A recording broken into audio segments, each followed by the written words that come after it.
तो कल हमारा श्लोक चल रहा था 6ठे अध्याय का। योगी के लिए मिट्टी पत्थर स्वर्ण सब समान है, उसको कोई फर्क नहीं। उसको पत्थर का ढेला दे दो या सोने की बिस्किट दे दो, उसको कोई फर्क नहीं पड़ता। एक बार एक महात्मा जी को एक सज्जन, एक साहूकार आए, 25,000 रुपये उनके पास रख के चले गए। बाबा जी ने आँख खोली तो देखा रुपए रखे। अब चिंता लग गई, इनका क्या करूं। अच्छे भले ध्यान में थे, अच्छे भले भगवान के भजन में थे। अब चिंता लग गई, इनका क्या करूं। पहुंचे बड़े महात्मा जी के पास। महाराज, ये कोई 25,000 रुपये दे गया है, इनका क्या करूं। बोले ऐसे कर, तेरे को चिंता लग गई है ना, तू मुझे दे जा, मुझे चिंता लग जाएगी।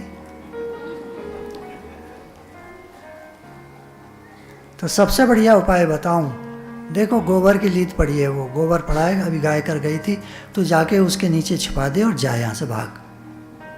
ये महात्माओं का जीवन होता है। हम उनकी बात नहीं कर रहे, ये जो आप भिक्षुक घूमते हुए देखते हैं ना, जो पैसे लेते हैं, इनकी बात नहीं कर रहे।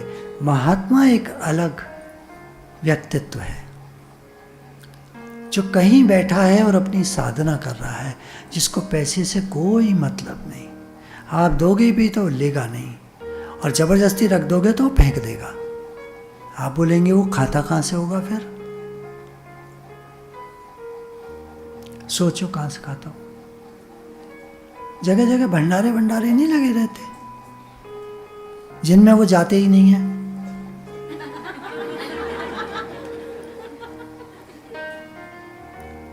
कहाँ से खाते होंगे। भगवान को उनकी चिंता रहती है।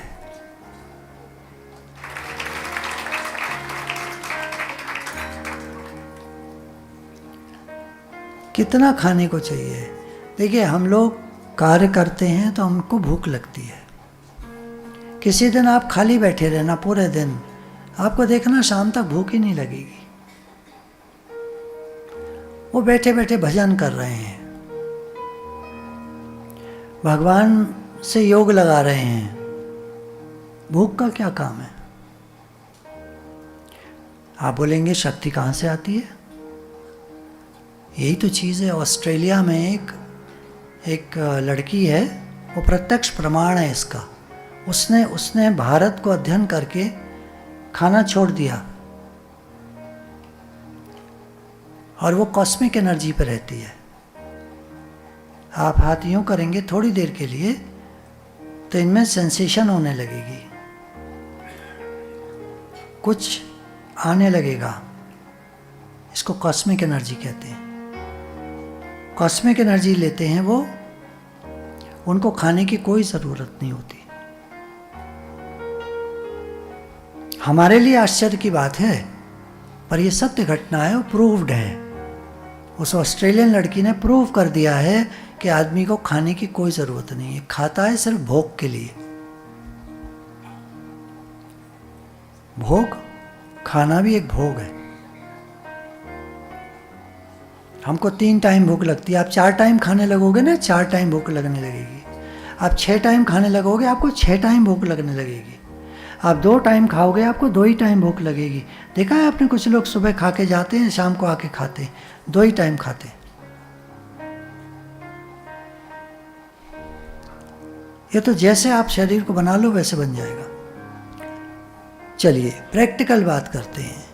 ये लोग, महात्मा लोग जहाँ भी बैठे हैं, इनके बारे में उधर के गांव वालों को पता रहता है, और वो समय समय पर आकर रोटी के टुकड़े, या रोटी, 1 रोटी 2 रोटी उनको दे जाते। वो रख लेते हैं, चाहे ज़मीन में गाड़ कर या किसी पात्र में, और 1-2 दिन में थोड़ा थोड़ा जब लगता है कि पेट में कुछ भूख लग रही है तो उसको खा लेते हैं। बस इतना उनका भोजन है। अब तो ठीक लग रहा होगा सुनने में। कम भोजन, बहुत थोड़ा भोजन, जैसे मान लीजिए आधी रोटी कभी आप खाते हैं, एक्चुअली हर एक कोई समझ नहीं पाएगा इस बात को। जो लोग सेंसिटिव हैं, जो मेरी बात को पकड़ रहे होंगे, कभी आधी रोटी खाकर आप रह गए होंगे और आपको थोड़ी देर में तृप्ति आ गई होगी, बस बहुत हो गया। उनका जीवन ऐसा होता है कि उनको खाने के लिए नहीं जीना है। आम आदमी खाने के लिए जीता है, वो खाने के लिए नहीं जीते, वो भगवान के लिए जीते हैं। उनको खाने की आवश्यकता नहीं होती, थोड़ा शरीर के लिए चाहिए तो आधी रोटी बहुत होती है। उसको पानी में भिगो करके, या जैसे भी कड़ी हो गई मान लीजिए, तो पानी में भिगो के खा लेते। एक रोटी 2 रोटी उनके 2 दिन को आराम से। फिर कोई आता है भक्त, भगवान प्रेरणा देते हैं। भगवान को चिंता लगती है ना, भगवान प्रेरणा देते हैं। कोई भक्त आता है और उनके आगे 2 रोटी सब्जी जरा सी रख जाता है। जो खाना होता है खा लेते हैं, नहीं तो कोई कुत्ता वगैरह कोई अपना खा जाता है। दुनिया में बहुत तरह के लोग होते हैं, आप देखते होंगे। भगवान ने उनके नाम दिए हैं। कुछ सुहृद होते हैं, सुहृद, सबका भला करने वाले।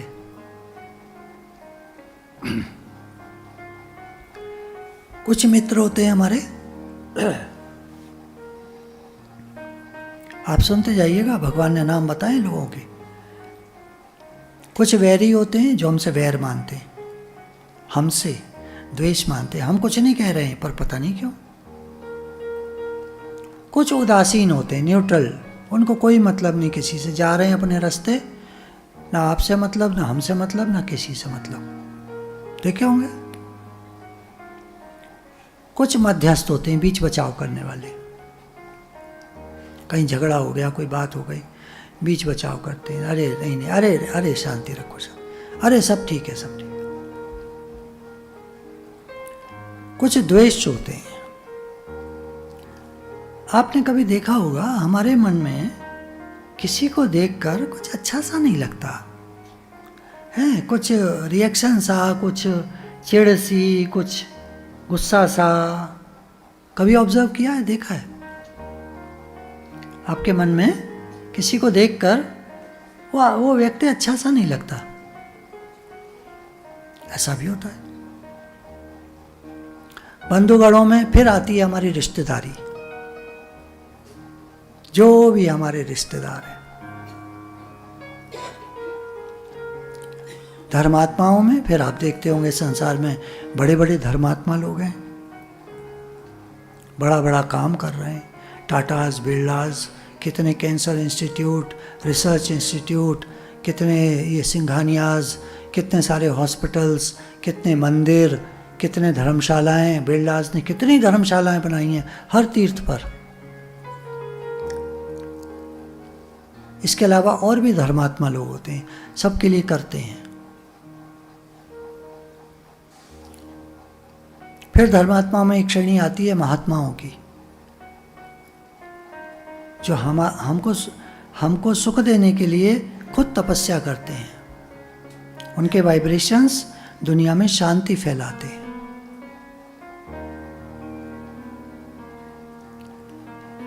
तो अनेक प्रकार के जो धर्मात्मा हैं, भगवान ने कहा वो। और पापी, बहुत सारे पापी लोग हैं, पाप का आचरण करते हैं, गलत काम करते हैं। पापियों में अब ये सारे नाम जो लिए आपने, सब तरह के लोग दुनिया में देखे होंगे। भगवान कह रहे हैं योगी इन सब में समान भाव रखता है। हमारे लिए तो रिश्तेदार अलग होते हैं, ये अलग होते हैं, वो अलग होते हैं, वैरी अलग होते हैं, मित्र अलग होते हैं। हमारे लिए तो सब तरह के लोग अलग अलग अलग अलग अलग। लेकिन जो योगी होते हैं वो सब में समान भाव रखते, कोई हो कोई हो कोई।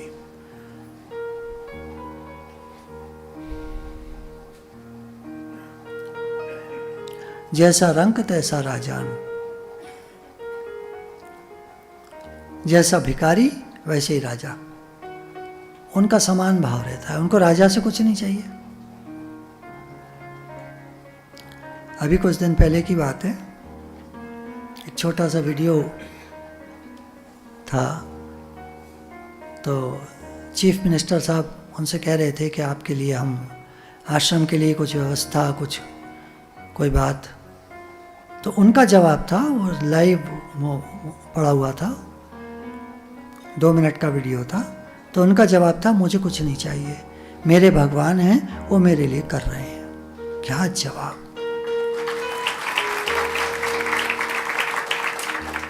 चीफ मिनिस्टर पूछ रहे हैं, ये योगी जी पूछ रहे हैं कि आपके लिए कुछ करें, और वो कह रहे हैं मेरे भगवान हैं, मुझे कुछ नहीं चाहिए।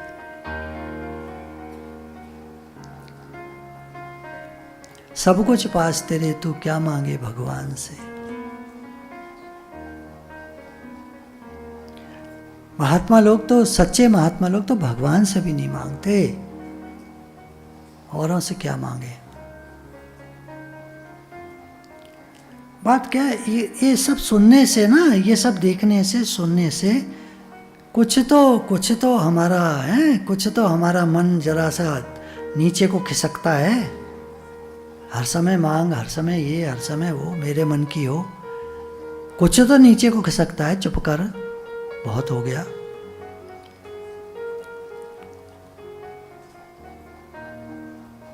शांति अच्छी नहीं लगती है,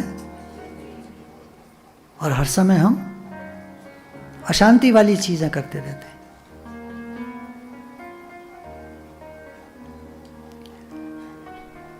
तो यही पुकार हो भगवान से कि हे नाथ, मेरा मन शांत हो, मेरे अंदर ताकत नहीं, मेरी सामर्थ्य नहीं, प्रभु मेरे मन को शांत कीजिए।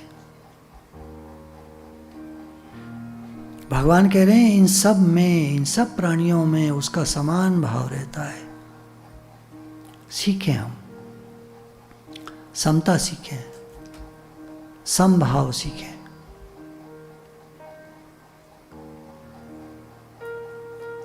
ज़्यादा ना लोगों की तरफ देखना नहीं चाहिए।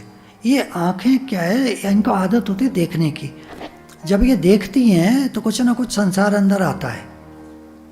आपने कोई फ़ोटो देखी, कोई तस्वीर देखी, कोई पोस्टर देखा, कोई दुकान देखी, कोई ये देखा, कोई मकान देखा, कुछ भी जब देखते हैं तो संसार अंदर आता है ना। कुछ इच्छा अननोइंगली, उस समय नहीं, थोड़ी देर बाद कुछ इच्छा जागृत होती है, मन को खिन्न करती है।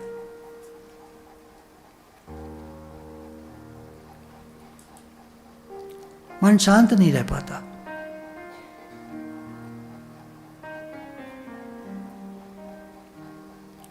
तो आगे भगवान कह रहे हैं, मन और इंद्रियों सहित शरीर को वश में रखने वाला, उसका मन भी वश में है, इंद्रियां भी वश में हैं, और शरीर भी वश में है। शरीर को वश करने का आपने प्रैक्टिकल उदाहरण देखा, सुना कि रोटी, जितनी आपकी भूख पूरी हो जाए, हमारे लिए ये बात है, योगियों की तो ये बात है कि उनके लिए भोजन कोई आवश्यक नहीं है। होता है तो ठीक है, पा लेते हैं, नहीं होता तो वो भी चलता है। हमारे लिए ये है कि जितना भोजन शरीर के लिए आवश्यक है, हमको चाहिए होता है, भूख लगती है, पेट भरने के लिए चाहिए, आप लीजिए। उससे क्या होगा, धीरे धीरे शरीर भी वश में होता जाएगा। ज़्यादा खाएंगे, शरीर वश में नहीं रहेगा। अच्छा, ज़्यादा के साथ ऊट पटांग, ऊट पटांग में सब आ गया है ना, मिर्चा फिर्चा, तला वाला, ये वो सब ऊट पटांग में ही आता है। बाजार का जंक फूड।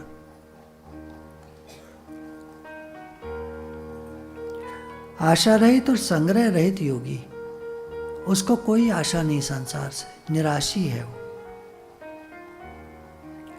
निराशी, अपरिग्रह, आशा रहित, संग्रह रहित, जमा नहीं करता चीजें ज्यादा। हमारे लिए क्या हो जाएगा, ज्यादा, उनके लिए क्या हो जाएगा, कुछ नहीं। वो जमा ही नहीं करते कुछ भी। हम लोग साधक हैं, अभी चल रहे हैं, तो हमारे लिए क्या है, चीज़ों को कम करते जाना है। समय समय पर फालतू सामान निकालते जाना चाहिए। जो 2-3 साल से काम नहीं आ रहा सामान, उसको हटा देना चाहिए, बाहर कर देना चाहिए। कुछ गत्ते वत्ते वहाँ मोहन निवास पे निकलते रहते हैं, तो हम ना तो कबाड़ी को बेचते ना कुछ करते, बाहर रखवा देते हैं गेट के। वो बीनने वाले चलते रहते हैं दिन भर, कोई ना कोई सुबह दोपहर शाम चलते रहते हैं, वो उठा के ले जाते हैं। आप कहेंगे कूड़ा हो जाएगा बाहर, तो कुछ नहीं, गेट के अंदर रख लेते हैं। जब कोई कबाड़ी आवाज़ देता है तो उसको ऐसे ही दे देते हैं, ले जा भैया। हमारा कौन सा खरीदा हुआ है जो हम बेचें उसको? फालतू सामान निकालते जाना चाहिए। संग्रह रहित योगी संग्रह रहित होते हैं। हमारे लिए क्या है? फालतू सामान कम करो, कम सामान, जितना आवश्यक हो। आप इस बात से संतुष्ट हो जाएंगे सुन करके, जितना आपके लिए ज़रूरी है उतना सामान रखिए। ठीक है? सुनने में ठीक लग रहा है?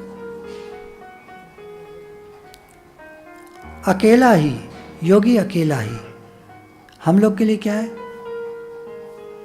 कम लोगों में है ना। धीरे धीरे ये जो पसारा है लोगों से मिलने वाला, उसको कम करते जाएं। बाद में महाप्रभु चैतन्य को एक जना भी अच्छा नहीं लगता था।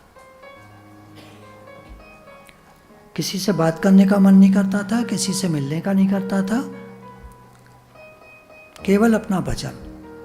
तो धीरे धीरे क्या है, साधक इसी तरह से बढ़ता जाता है, अपने को हटाता जाता है, समेटता जाता है, दुनिया की तरफ से समेटता जाता है, हटाता जाता है। क्योंकि दुनिया से नहीं हटोगे तो योग नहीं लगेगा।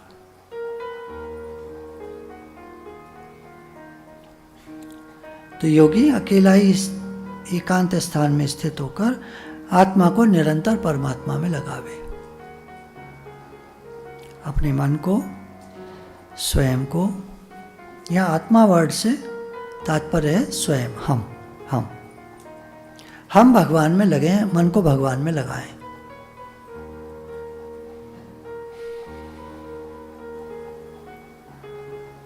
और उसके लिए थोड़ी देर आप देखिएगा, कभी भी आप अकेले बैठकर भगवान का भजन कर रहे हैं, बहुत अच्छा लगेगा, मन लगेगा भगवान में। उसी समय 4 जने आकर बैठ जाएं, आप भजन करो, कर पाएंगे? सोच के देख लीजिए।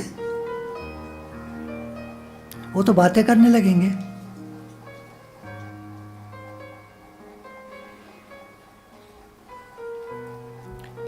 अकेला ही एकांत स्थान में स्थित होकर आत्मा को निरंतर परमात्मा में लगावे।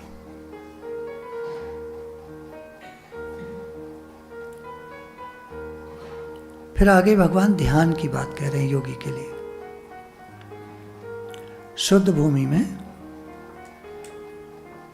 कुशा, मृगछाला, वस्त्र और ये सब नहीं बिछाना है तो कंबल बिछाकर एक आसन पर, जो बहुत ऊंचा ना हो बहुत नीचा ना हो, मीडियम,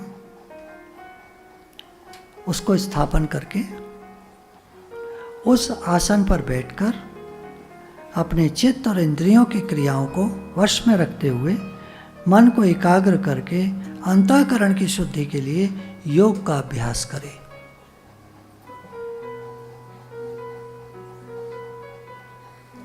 उस आसन पर बैठकर चित्त में चितवनाएं, चिंतन, कल्पनाएं, संकल्प, विकल्प, ये सब उठा करते हैं। मन उनसे मिलकर सोचता है, अच्छा तो फिर मैं ऐसा करूँगा, अच्छा नहीं नहीं नहीं ये तो ठीक नहीं है, ऐसे करूँगा, नहीं अच्छा।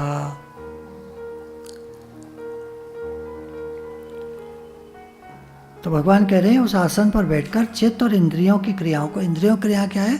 देखना, सुनना, बोलना, खाना, कुछ नहीं, हाथ काम करना, शांत भाव से बैठकर सामने भगवान की फोटो रख लें। हमारे लिए क्या है? भगवान की फोटो रख लें, थोड़ी देर बैठकर ध्यान करें। वहां जो बैठे हैं योगी, कहीं भी दूर, दूर मतलब भीड़ से दूर, वो लगातार अपने मन को भगवान में लगाते, निरंतर निरंतर, जिसमें अंतर ना आता हो, जिसमें गैप ना आता हो, लगातार।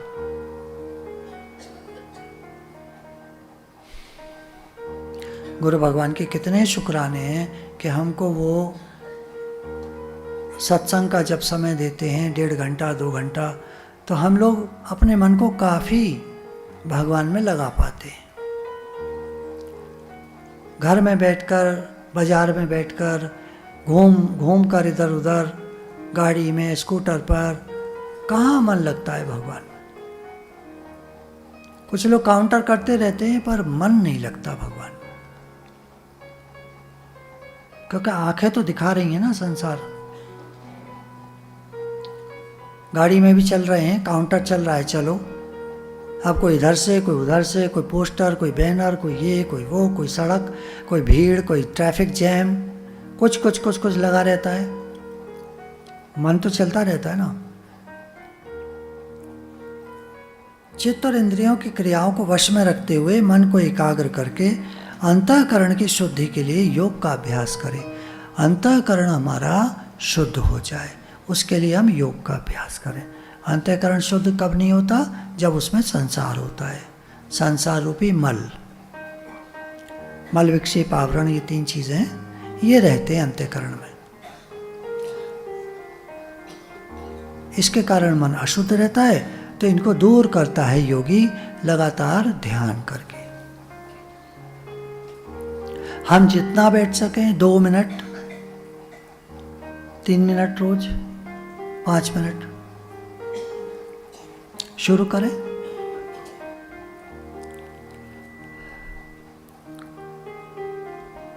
काया सिर और गले को समान, मतलब पीठ सीधी रहे, सर भी सीधा रहे, अकड़ा हुआ नहीं, आराम से सीधा स्थित होकर अपनी नासिका के अग्रभाग पर, नासिका का अग्रभाग ये यहाँ पर भ्रकुटी के मध्य में, जहां से नासिका शुरू होती है, दृष्टि जमाकर जब आंखों को हम समेटते हैं तो यहां पर आ जाती हैं आंखें।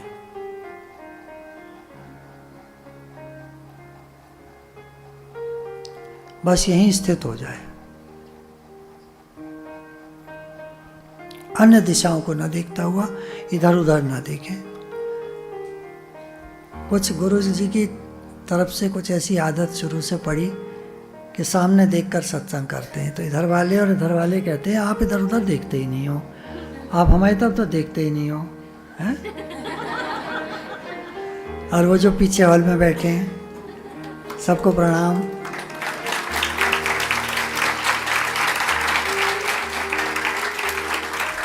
तो ये सब क्या है? जो लोग प्रचारक होते हैं ना, सत्संग बढ़ाना होता है, नेटवर्किंग करनी होती है, तुम्हारा टेलीफोन नंबर दो, तुम्हारा ये दो, तुम्हारा एड्रेस दो, तुम्हारा फलाना दो, नेटवर्किंग करनी होती है, तो वो लोग इधर उधर पूरा देख करके आई कांटेक्ट बना के सत्संग, मतलब सत्संग नहीं, लेक्चर करना होता है उनको। पॉजिटिव थिंकिंग, ये वो, हाउ टू बी सक्सेसफुल, उसमें आई कांटेक्ट चाहिए, क्योंकि आपसे पैसा लिया है, अब आपको कुछ तो रिटर्न करना पड़ेगा। तो ऐसे देखकर आपको खुशी देना है।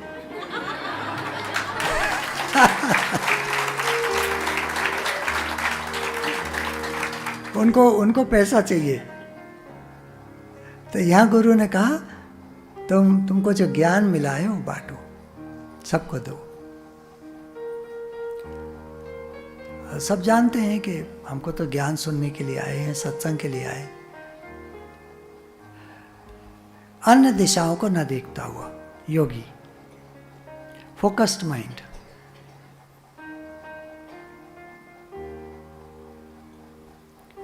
ब्रह्मचारी के व्रत में स्थित। ब्रह्मचारी जो वर्ड है, इसके एक्चुअली वैसे तो 8 तरह से ब्रह्मचर्य होता है।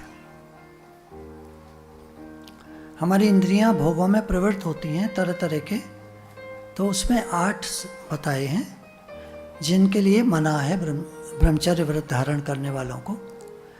हमारे यहाँ गुरु ने बताया ब्रह्मचारी वो है असली जिसका मन भगवान में, ब्रह्म में आचरण, अर्थात भगवान में आचरण है जिसका, अर्थात जो हर समय भगवान में रहता है, अर्थात जो सर्वत्र भगवान दिखता है, वो असली ब्रह्मचारी है।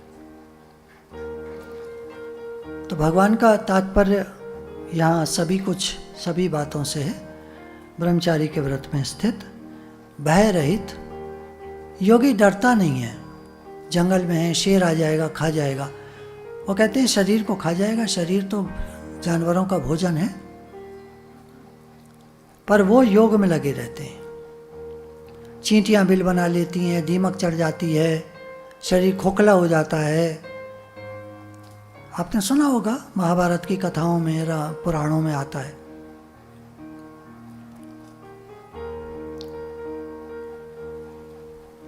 किस किस ने घोर तपस्या की थी? एक तो ये प्रहलाद जी का पिताजी कौन था? हिरण्यकश्यप। और दूसरा रावण भाई साहब। बड़े बड़े नहीं, मैंने क्यों कहा भाई साहब? देखिए, आप उस पर मत जाइए, उनके बाद के जी, उनका पहला जीवन देखिए। बड़े भारी तपस्वी रहे हैं ये लोग। क्या होता है ना, अहंकार सब खराब कर देता है। रावण पंडित था, बहुत सज्जन व्यक्ति था, उसने कभी गलत काम, बुरा काम नहीं किया था जीवन में। पर अब वही है कि अहंकार आ गया। ऐसा कहते, कहावत है ना, जब वो क्या सियार या कौन गिदड़ की मौत आती है तो शहर की तरफ भागता है। जब लोग देखते हैं अरे गिदड़ आ गया, तो डंडे ले लेकर फैल पड़ते हैं, बंदूक निकाल लेते हैं, मार देते हैं उसको। बेचारे की मौत आ गई थी, तभी तो डराया।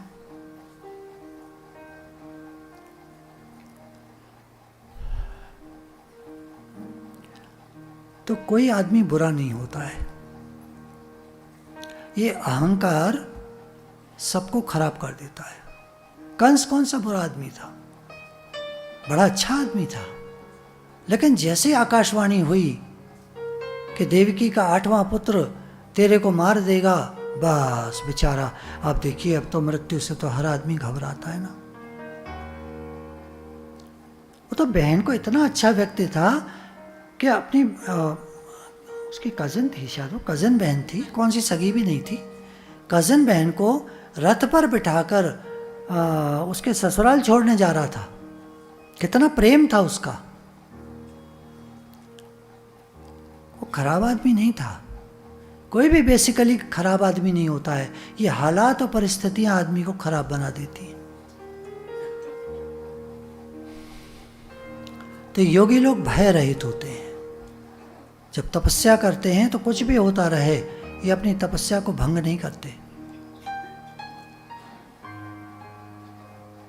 महर्षि दधीची, इंद्र ने कहा मुझे आपकी हड्डियों का वज्र बनाना है। दधीची कहते तुमको शर्म नहीं आती? तुम किसी जीते जागते आदमी से कह रहे हो तुझे मरना है? हैं? तेरे को शर्म नहीं आती मांगते हुए? तो इंद्र ने कहा शर्म तो आती है, क्यों नहीं आती, पर क्या करूं, मजबूरी है। वही एक असुर आ गया, उसको मारना है। क्या नाम था उसका? वृत्तासुर। उसको मारना है। क्या करूं? अब मतलबी आदमी तो मांगता ही है।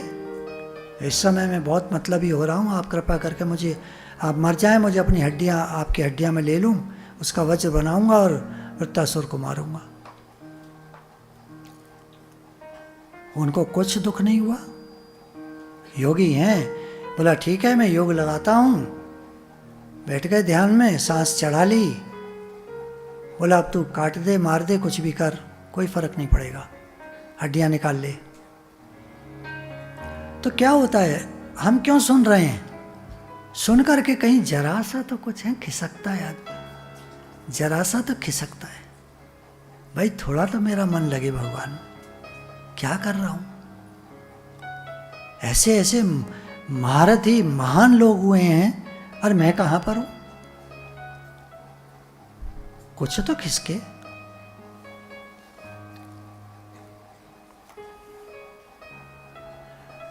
योगी के मन में किसी के प्रति कोई लगाव, अटैचमेंट नहीं होता।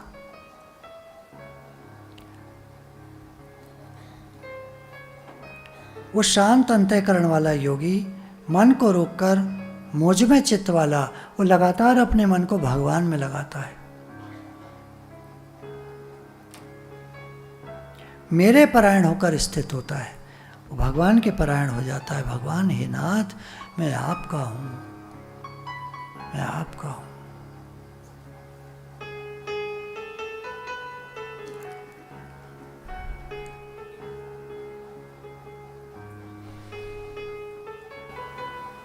2 मिनट के लिए शांत हो जाइए एकदम। कोई भी भगवान का चित्र जो आपको अच्छा लगता हो वो अपनी आंखों के सामने ले आइए। आंखें बंद करें, खुली रखें, जैसे मर्जी आपको अच्छा लगे। सीधे बैठ जाइए, दोनों हाथों को ऐसे रख लीजिए। कॉस्मिक एनर्जी प्रवेश करे। ऊपर नहीं, अपने यहाँ पैरों पर रख लीजिए आराम से। वो लोग जो नाचते हैं वो इसलिए तो ऐसे करते हैं, पूरी कॉस्मिक एनर्जी उनमें जाती है। महाप्रभु चैतन्य के हाथ ऐसे ही रहते थे। हम लोग आराम से रख लें हाथों को, 2 मिनट के लिए शांत।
भगवान की परायणता ही नाथ में आपका हूं।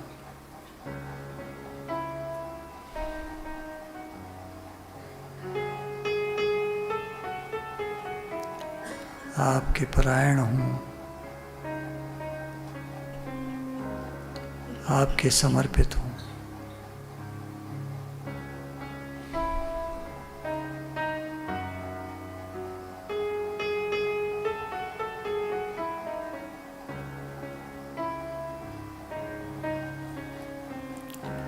वश में किए हुए मन वाला योगी इस प्रकार आत्मा को निरंतर मुझ परमेश्वर के स्वरूप में लगाता हुआ मुझ में रहने वाली परमानंद की पराकाष्ठा रूप शांति को प्राप्त होता है।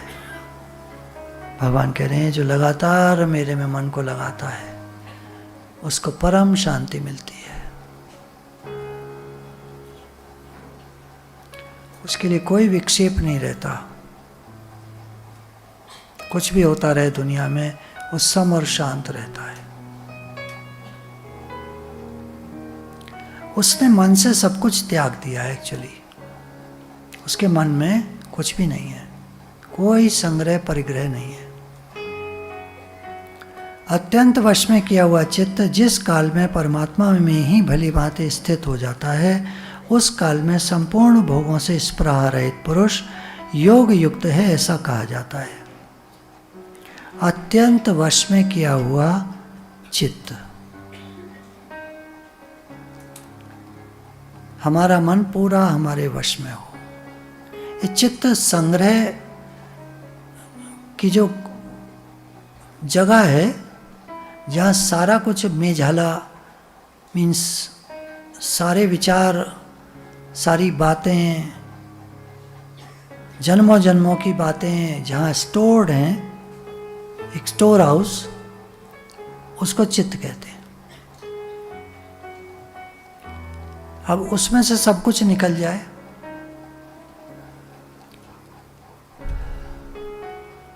उसके लिए भगवान ने वर्ड यूज किया स्पृहा रहित। जिस दिन तुम ये अंदर में धारणा बिठा लोगे कि मुझे कुछ नहीं चाहिए, मुझे कुछ नहीं चाहिए। योगी का बताया ना, एक रोटी के टुकड़े की भी इच्छा नहीं होती। उसको तो कॉस्मिक एनर्जी सब मिल रहा है, पर ठीक है, एक प्रैक्टिकल बात है, शरीर के रख रखाव के लिए आधी रोटी दिन में बहुत है। बाकी वो भी ना मिले तो स्पृहा रहित, कुछ नहीं चाहिए।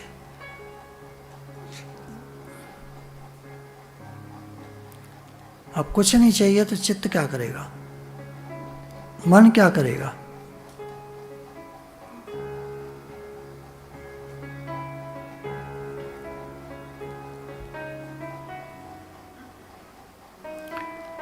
अत्यंत वश में किया हुआ चित्त जिस काल में परमात्मा में ही भली भांति स्थित हो जाता है, सिर्फ भगवान,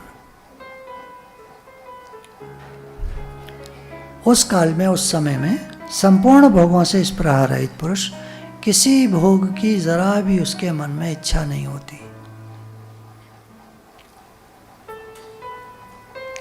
सुनना, खाना, देखना, बोलना, पहनना, सर्दी, गर्मी, तरह तरह के सब भोग हैं। गर्मी कम हो गई फिर भी एसी चलाएंगे, ठंडक आ गई फिर भी पंखा चाहिए, ये सब भोग हैं। मतलब कहाँ तक गिनाएं, हजारों भोग हैं। संपूर्ण भोगों से, सारे भोगों से स्पृहा रहित पुरुष योग युक्त है, ऐसे कहा जाता है, उसका योग लग गया है।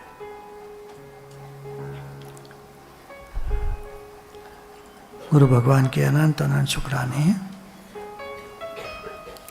छठा अध्याय है, अभी 18 श्लोक हुए हैं हमारे। इसको आप घर में पूरा पढ़ें। 47 श्लोक हैं। योगी कैसा होता है पूरा उसके बारे में भगवान ने बताया। पढ़ने से हमारा मन इधर लगता है। नाम जप, स्वाध्याय, पूजा पाठ, ये सब मन को भगवान में लगाने के लिए। थोड़ा सा पढ़ना भी दिन में थोड़ा समय निकालकर थोड़ा पढ़ना अच्छा रहता है। नाम जप आपने जैसे आपने चुना हुआ है अपने लिए, उसको करते रहिए।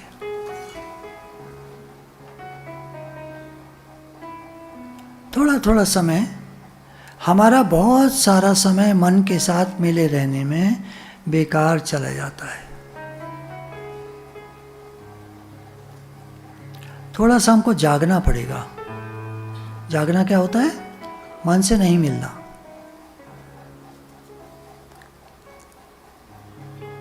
कुछ टाइम टेबल टाइप का हमारा होना चाहिए। थोड़ा सा अपनी धारणा होनी चाहिए कि ये चीज़ें हमको दिन में करनी है। गुरु भगवान के शुक्र।